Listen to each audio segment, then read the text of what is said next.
Hey, this is John Cena. Smash the like button if you think that Tony Khan has no respect for TNA wrestling. When it comes to Tony Khan, man, right? I always say he hates big men. But here is another factor that people don't talk about. He also hates TNA. He hates TNA wrestlers. Look at super thick Diana Perazzo, jobber. Let's talk about Ethan Page, job guy. Now he's in NXT. He's a fucking star. Let's talk about the Lucha Bros, job guys. Let's talk about fucking LAX. Where are they at? Let's talk about Big Cass. All those people that I mentioned were stars in TNA.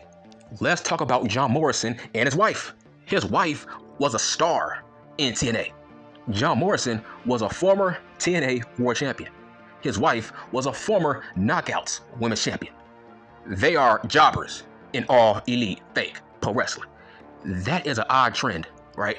Bro, I don't think LAX is still with the company. So that is crazy proof. Con Man hates TNA. I don't know why. He treats them as jobbers, right?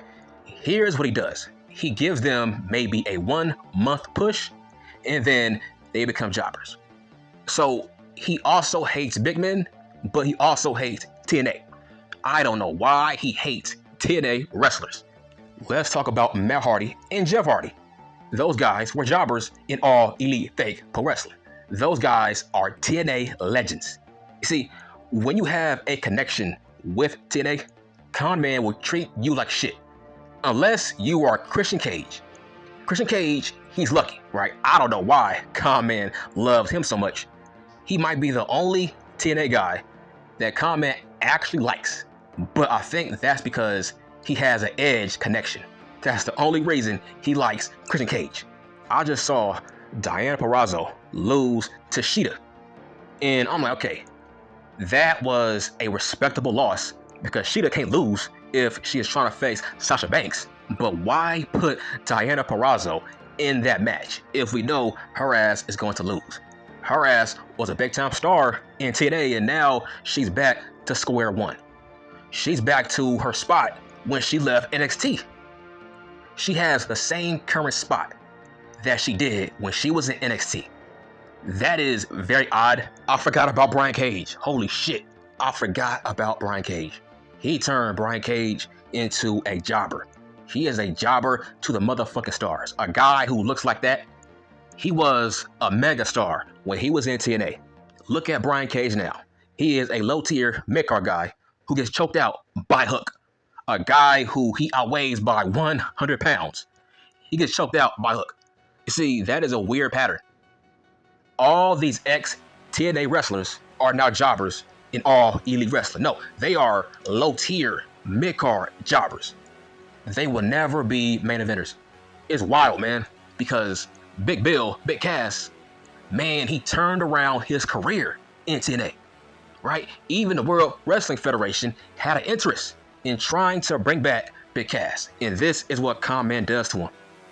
He makes him a lackey.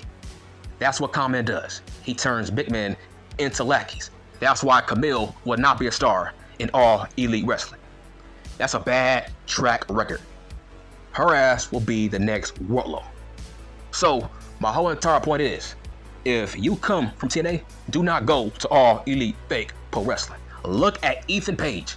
He goes from a star with great promise when he was in TNA. He goes to all elite fake pro wrestling.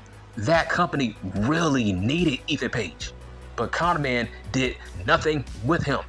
Look where he's at now. It's like, bro, that means Con Man is a fucking dumbass. And when I see photos on Twitter of a half-empty arena on Dynamite, I'm like, bro, you deserve that based on your bias on how you book people. He books based on favoritism. Like, obviously, I think he was a Christian Cage fanboy as a kid. That's what I think. Because I'm shocked. The Hardy Boys, jobbers. But Christian Cage was never a jobber in all elite fake pro wrestling. I am very shocked by that. You turn the Hardy Boys into jobbers, but not Christian Cage. Let's talk about the Proud and Powerful. Santana and Ortiz. Those guys are gone. I'm like, man, when they were in TNA, they were a top 5 tag team in all of fake pro wrestling. Even Triple H wanted to sign the Proud and Powerful. He was trying to sign those guys to NXT. And he was trying to sign the Lucha Bros to NXT.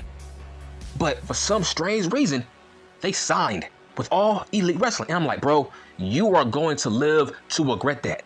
And they did. I felt like fucking LAX, they were perfect. For NXT, they were perfect. And now they are no more. Those guys are not even friends. So in hindsight, All Elite Wrestling, they cost the friendship between Santana and Ortiz. Why are we not talking about that? Those guys would still be friends if they were in NXT. That's crazy. And here is a key reason why those guys are not friends. Because I heard that Santana, he was trying to go to NXT. But Ortiz convinced him to go to All Elite Wrestling. That's why their friendship ended. Based off that, because after 2 years, they realized, damn, we fucked up. We are job guys. We ain't doing shit in this company. Why couldn't we go to NXT? But it was like Ortiz call. Ortiz wanted to go to AEW, but not Santana. And look how well and good that turned out, right? They were a very talented tag team. They could have been the Usos of All Elite Wrestling. Now, let's talk about the motherfucking Lucha Bros. They were a top 3 tag team when they were in TNA. That's how good they were. I watched all their matches. They were very, very talented. They had great matches with Ortiz and Santana. Great fucking matches. Go back and watch them. But now, those guys ain't doing shit in All Elite Wrestling. And now Pac-Man, he left them without a storyline. It's like, this is what I hate about All Elite Wrestling. Can you please give us a reason on why Pac-Man is now in the BBC? Can you give us a reason why he is trio tag team champions in a different faction that is not the Death Triangle? To my knowledge, the fucking Lucha Bros did not turn on Pac-Man. So can you please give us a reason on why and how he is tag team champions in the BBC? Like how? How is he a trio tag team champion? When did Pac-Man have a fallout with Penta and Rey Fenix? When? Oh yes, it never happened. This is the same thing Con Man always does every time. He breaks up teams and he never gives us a climax or an ending. He never gives us an explanation on why this group is no longer together. Okay, let's talk about the Firm. What happened to the motherfucking Firm? Remember, Big Cass was in that group. What happened to them? Oh yes, they broke up with no story. They just moved on. That's lazy. Only in All Elite Wrestling, people overlook that. Not in the World Wrestling Federation. Triple H always gives us an ending to every faction that breaks up. That's facts. No lies being told. But just look how he has handled fucking the Proud and Powerful. Look how Con Man has handled the fucking Lucha Bros. Look at super thick Diana Purrazzo. Look at Big Cass. Look at Ethan Page. Look at Brian Cage. Brian Cage, he goes from having Taz as his manager, he goes from that to challenging Dean Ambrose for the world title. He goes from that to now he is a low-tier mid-card guy that nobody cares about. He is low-tier. He's not mid-card. No, he's low-tier mid-card, meaning every match he has, people know he's going to lose to a small man. You see, I don't know why Con Man hates TNA. It's like even when he was partners with TNA, he always disrespected TNA. Let's talk about the Good Brothers. Man, he turned the Good Brothers into jobbers. And around that time, those guys were in TNA. And I think they were tag team champions in TNA. Right? But Con Man in All Elite Wrestling, he made those guys jobbers. Why? They came from TNA. Con Man hates TNA. And I'm glad that TNA said, fuck Tony Khan, we are never going to work with you ever again. Now, look at the World Wrestling Federation and their partnership with TNA. You see, a lot of people don't bring that up.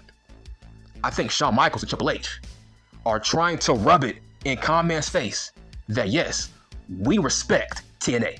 Yes, we will treat their stars like their stars. We are not going to treat them like jobbers. We are not going to use them to put over our main stars. No, this is a 50-50 partnership with TNA and All Elite Fake Pro Wrestling.